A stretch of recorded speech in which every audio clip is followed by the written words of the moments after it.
Ya, baik. Assalamualaikum warahmatullahi wabarakatuh. Bagaimana kabarnya teman-teman mahasiswa semua? Mudah-mudahan dalam keadaan sehat walafiat. Juga tak lupa kita mendoakan keluarga kita, mudah-mudahan semuanya dalam keadaan sehat walafiat, tidak kekurangan satu apapun. Kita juga doakan bangsa kita, tanah air kita, Indonesia, mudah-mudahan segera Yang Maha Kuasa mengangkat wabah virus dan bala musibah ini dari negeri tercinta kita, sehingga kita bisa beraktivitas sebagaimana biasanya, sebagaimana kegiatan kita normal pada keseharian kita, dan menjalani perkuliahan normal sebagaimana yang biasanya kita lakukan.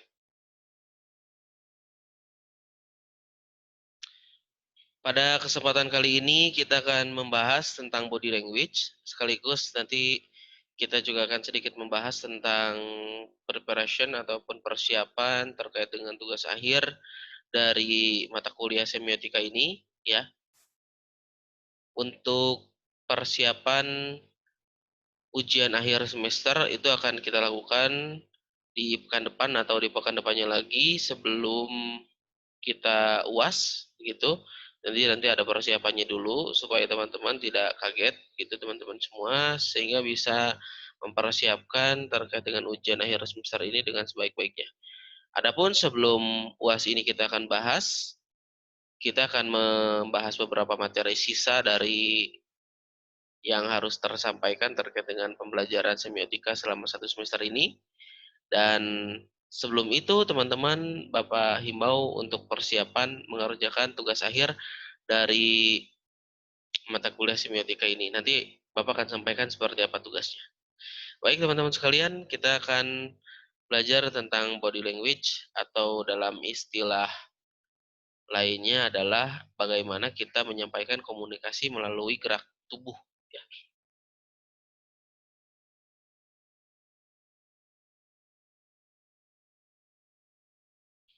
Ya, kita akan membahasnya pertama-tama melalui sebuah definisi terlebih dahulu.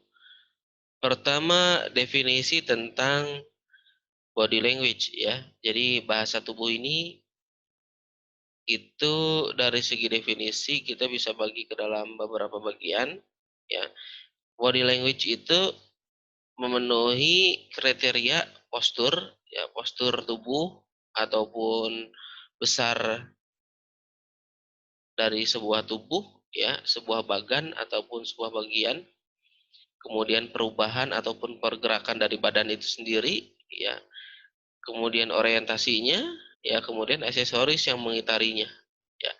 Jadi ada postur, body, orientasi, dan aksesoris ya. Tapi aksesoris ini adalah aksesoris yang sifatnya melengkapi begitu. Jadi menempel pada badan tersebut yang sifatnya dia menambah komunikasi ataupun inti komunikasi dari sebuah bahasa yang disampaikan oleh tubuh. Ya. Kemudian ada gestur. Ya, gestur itu tentunya adalah yang terpancar melalui raut dan guratan wajah. Ya. Kemudian dari gerakan tangan dan lain sebagainya. Kemudian ada kinesik ya. Kinesik ini adalah body movement. Jadi ketika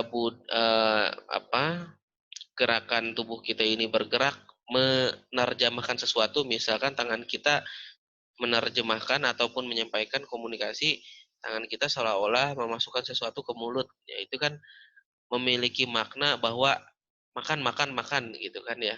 Ataupun misalkan kita memberikan perubahan ataupun gerakan pada tubuh seolah-olah kita berlari, ya kita menyampaikan pesan komunikasi kepada komunikan bahwa ayo berlari ataupun ayo jalan gitu kan.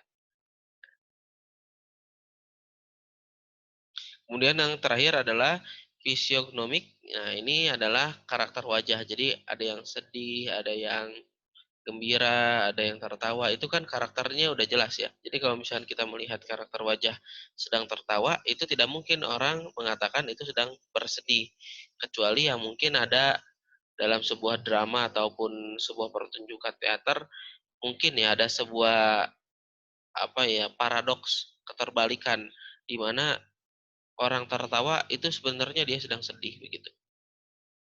Tetapi dalam definisi semiotika Ya, karakter wajah itu apa yang tergambarkan dan bisa diterjemahkan melalui nalar. Ya. Jadi tidak multitafsir, cukup satu penafsiran.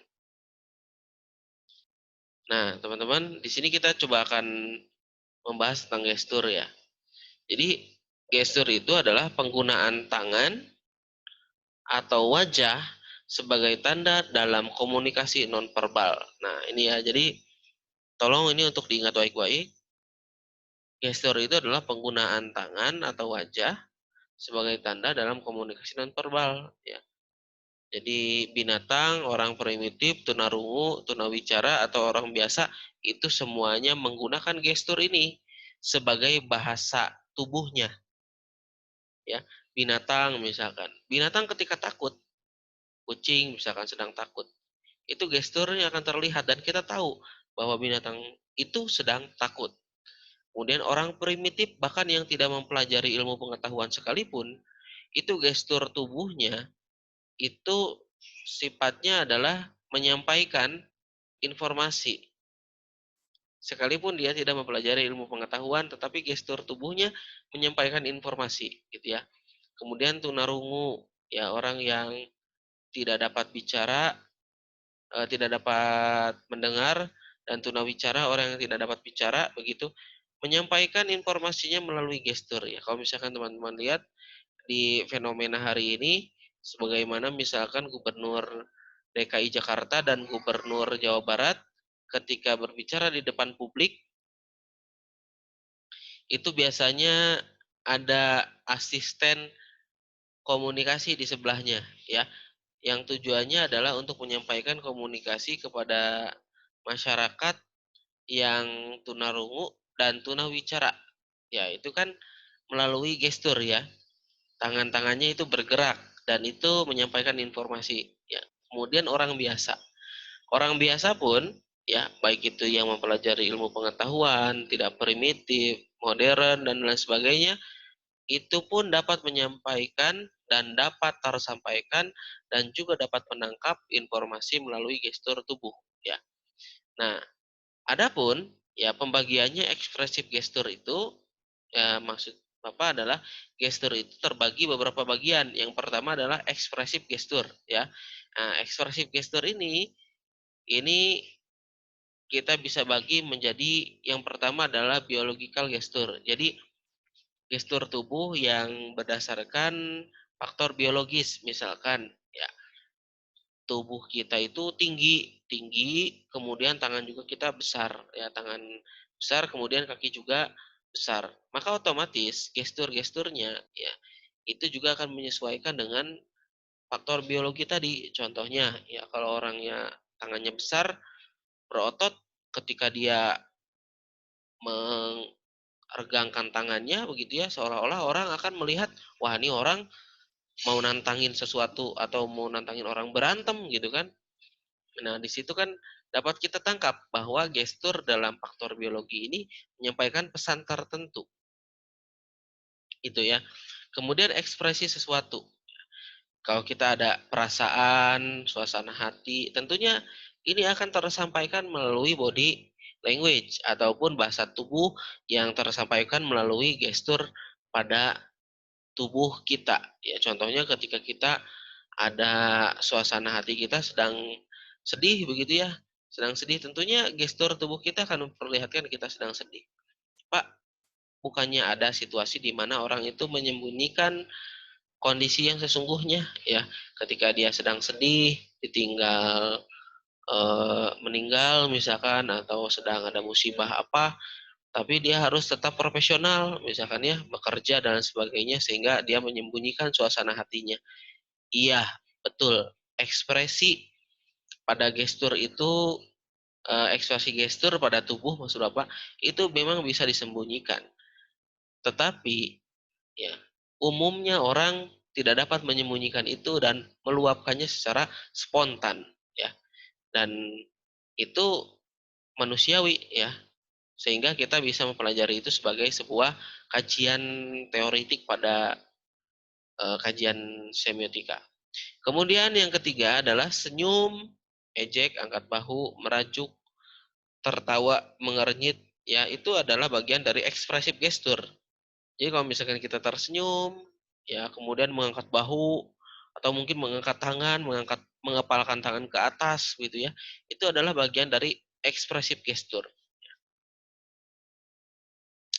Nah, yang kedua adalah mimik gestur. Nah, mimik gestur inilah yang kadang-kadang sering kita dengar di panggung perpolitikan ya, karena ataupun di panggung public figure begitu, karena kadang-kadang mereka menggunakan mimik-mimik tertentu untuk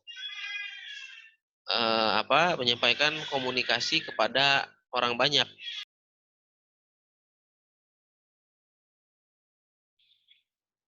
Ya, mimik gestur ini istilahnya adalah meniru meniru objek atau meniru meniru orang atau tindakan, mengcopy sesuatu.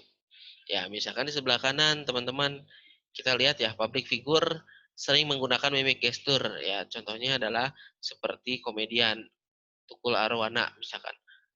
Nah, Tukul Arwana ini kan komedian ya.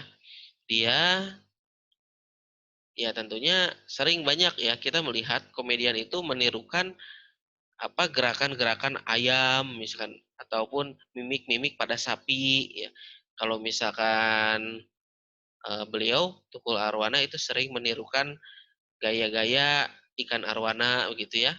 Atau kemudian kita juga sering lihat em, apa komedian-komedian ataupun public figure itu menirukan gerakan orang yang diidolakannya ya, misalkan tokoh apalah gitu ditirukan gerakannya ya. Itu adalah mimik gestur ya, mengimitasi ataupun meniru ya, mengcopy gerakan orang untuk kemudian kita lakukan gerakan yang sama ya. Nah, ini terbagi dalam beberapa bagian ya. Mimik gestur itu pertama adalah sosial mimikri ya, senyum di pesta, sedih di pemakaman. Itu kan kalau kita datang ke pesta, itu umumnya orang itu tersenyum. Tidak mungkin dia bersedih. Dan kalau di pemakaman, masa ada orang tersenyum dan orang tertawa? Ya, itu idealnya. Umumnya orang itu sedih, ya. Sekalipun bukan dari keluarganya, maka seharusnya dia berempati dan bersimpati dengan cara dia dan memperlihatkan tertawa dan kegembiraan di waktu pemakaman itu. Kita idealnya adalah eh, mimik sosialnya adalah sedih begitu ya. Nah, kemudian yang kedua adalah theatrical mimicry. Nah, ini yang tadi Bapak bahas ya, mensimulasi sesuatu untuk hiburan. Jadi kalau misalkan teman-teman di sini ada yang suka teater, kemudian teman-teman diminta untuk melakukan adegan dari tokoh tertentu begitu ya. Ataupun bahkan diminta untuk menjadi binatang misalkan gitu ya. Tentunya teman-teman itu melakukan sesuatu, mengcopy gerakan dari peran yang teman-teman mainkan tadi. Ya, itu theatrical mimicry. Kemudian yang ketiga adalah partial mimicry, meniru tak sempurna. Ya, seperti kita meniru pesawat terbang gitu kan ya. Itu kan ya tidak sempurna tapi kita meniru begitu ya. Nah, tapi sifatnya ini kita meniru benda mati teman-teman ya. Jadi itu yang burung, mohon maaf, itu harusnya di theatrical mimicry. Kemudian yang keempat ada vakum mimicry. Ya. Vakum mimicry ini adalah absen objek, suap nasi, sapu lantai, yaitu seperti itulah ya. Jadi bagaimana kita memberikan efek mimik-mimik pada tubuh itu dengan berorientasi pada suatu objek. Seperti kita sedang menyapu lantai gitu ya, atau kita menyiram tanaman gitu. Nah, seperti itu. Kemudian teman-teman yang gestur bagian ketiga adalah sematik gestur ya.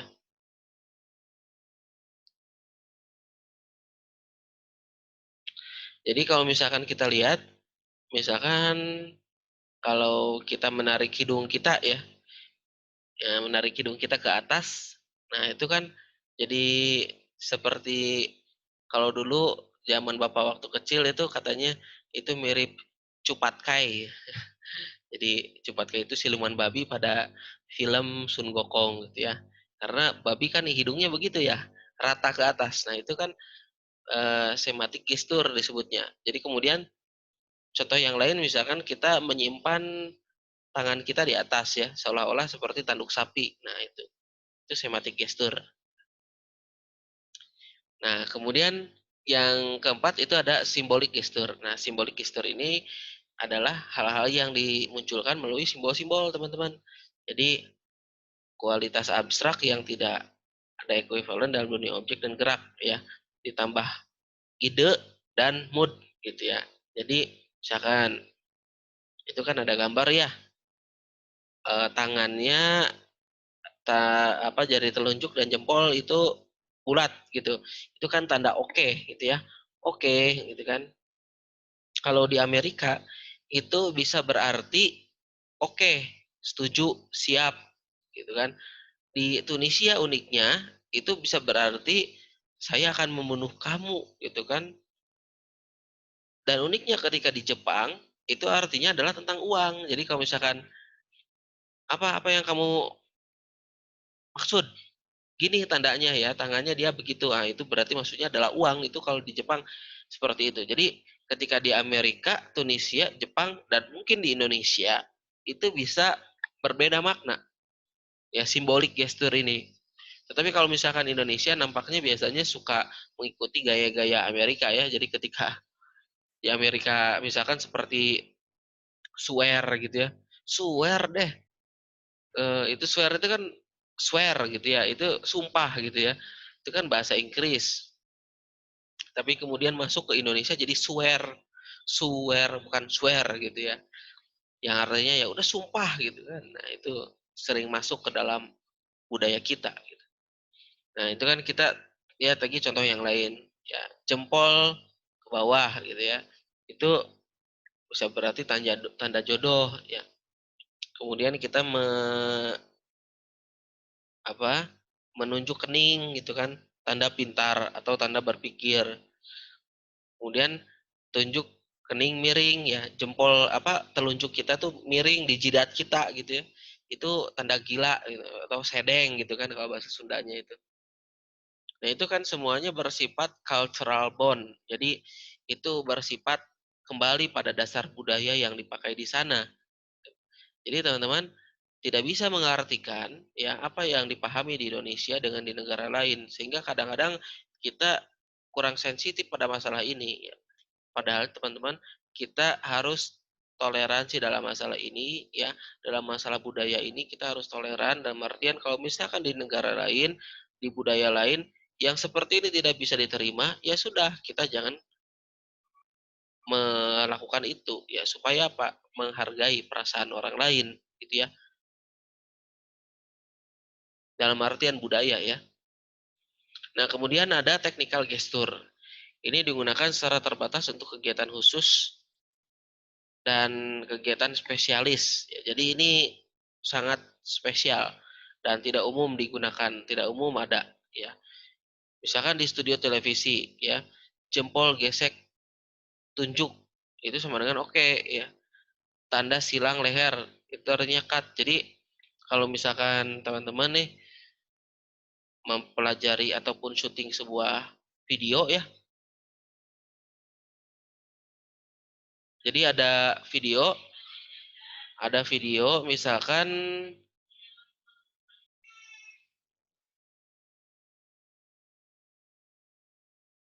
nah misalkan di sebuah kegiatan merekam video ya atau film, ketika teman-teman direkam itu kan ada produsernya ya, ada sutradara yang kemudian bermain di belakang layar gitu kan. Ketika dia bilang ataupun dia menyampaikan sebuah kode tanda silang leher, itu artinya cut, sudah selesai gitu kan. Nah, itu technical gesture. Jadi gestur yang berbasis pada teknikal di lapangan yang sifatnya itu bersifat praktis ya. Seperti studio televisi ya, kemudian bagi profesi pemandu bandara kemudian restoran, penjaga lantai, pemadam kebakaran, itu kan kadang-kadang mereka punya gestur-gestur khusus ya, gitu. Jadi gestur-gestur yang sifatnya itu teknikal, nah itu masuk pada technical gestur, teman-teman. Nah, kemudian ada gestur kode. Gestur kode ini jadi kode gestur yang sifatnya memang gestur yang diciptakan memang untuk kode.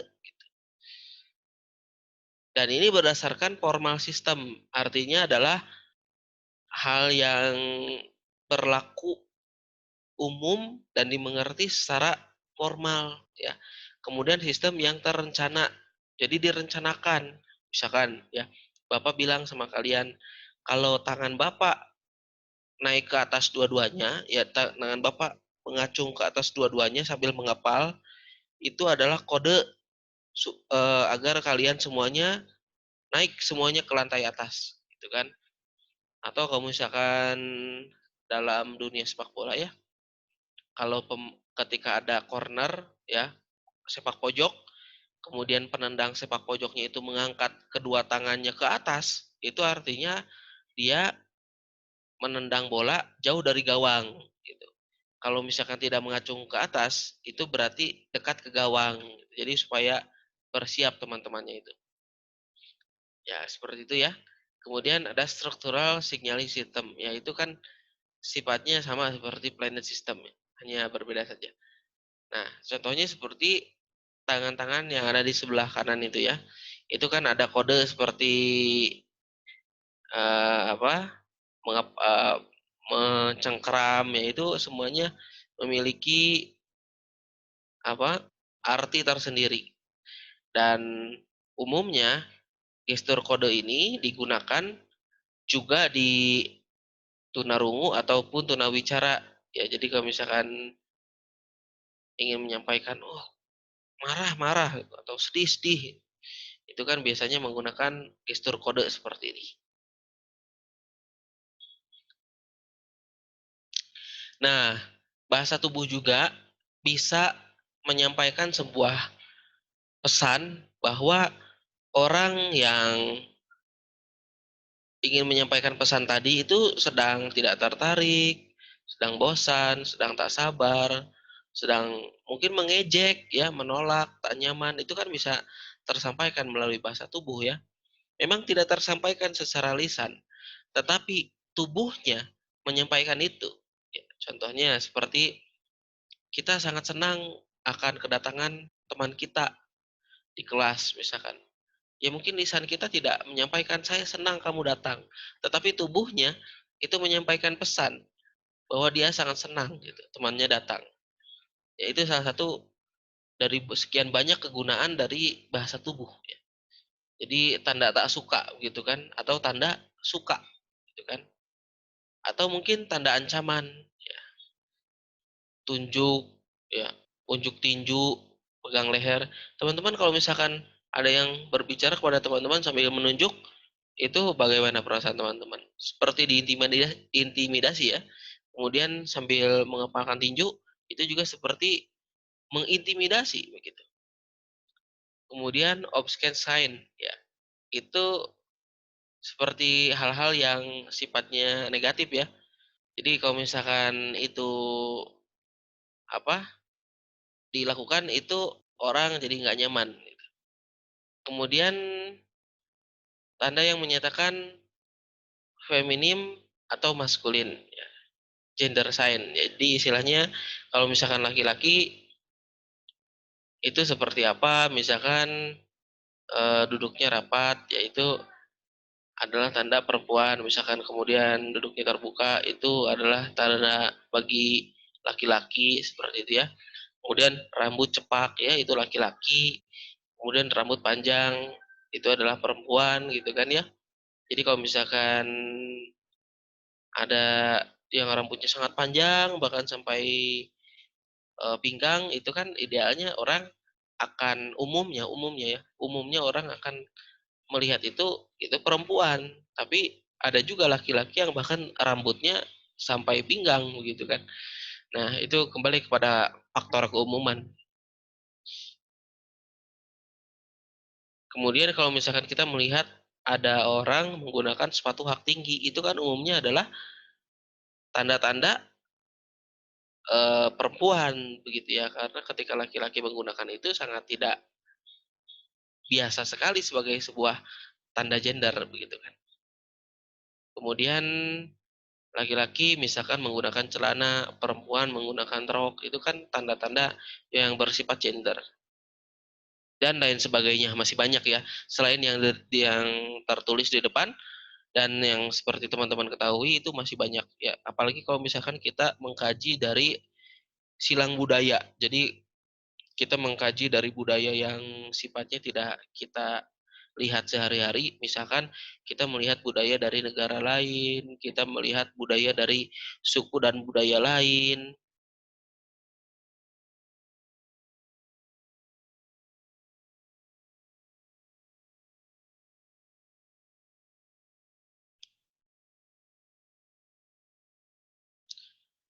Dan untuk selanjutnya itu ada sexual sign, jadi menemukan pasangan, memilih pasangan, ya. Contohnya seperti ketika tangan, ya, memegang bahu, nah itu kan artinya merangkul, gitu ya. Kemudian tangan, memegang tangan lagi artinya memegang, gitu ya. Kemudian tangan misalkan memegang kepala atau mengelus-elus kepala itu mengusap, seperti itu ya. Nah, ini body language dalam seni seperti ini salah satunya. Ya, ketika kita melihat sebuah lukisan itu ada pesan yang disampaikan ya, melalui gerak tubuh yang ada di dalam lukisan tersebut. Nah, kemudian ada fisiognomi ya.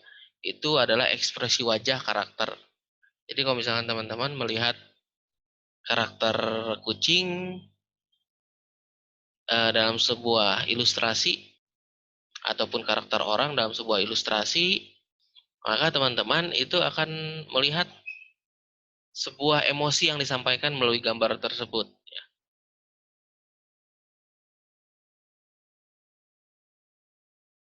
Nah, seperti ini ya. Wajah-wajah dengan berbagai macam ekspresi. Dan tentunya ketika berbagai macam ekspresi ini kita lihat, dari setiap wajah itu menyampaikan sebuah pesan. Inilah yang kita bisa lihat dalam sebuah ekspresi wajah, bahasa yang tersampaikan itu terlihat jelas dari ekspresi yang ditampilkan.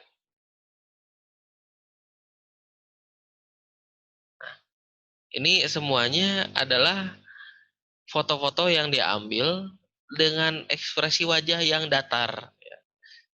Sehingga tanpa gestur, kita tidak akan mendapatkan sebuah pesan. Baik, itu saja mungkin teman-teman sekalian. Untuk tugasnya nanti Bapak akan sampaikan di Google Classroom ya, itu seperti apa.